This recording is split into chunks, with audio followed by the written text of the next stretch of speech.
22/4/26 புதன்கிழமை என்னென்ன மெனு இருக்குன்னு பார்க்கலாம்.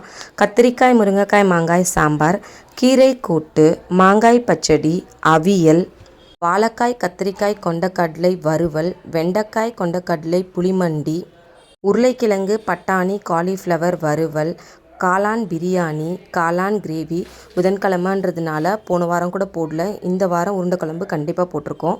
வெண்டைக்காய் மோர் குழம்பு, புளிச்சக்கீரை, சேமியா பாயாசம், அப்புறம் வெயிலுக்கு சில்லுன்னு ஐஸ்கிரீம், நொங்கு ஜூஸ், லெமன் ஜூஸ், மசாலா மோர் எல்லாமே 12 மணிக்கு ரெடி ஆயிரும். அப்புறம் என்னங்க, ஆரோக்கியமாக சாப்பிட ஆரோக்கியம் நோக்குவாங்க. பாய்.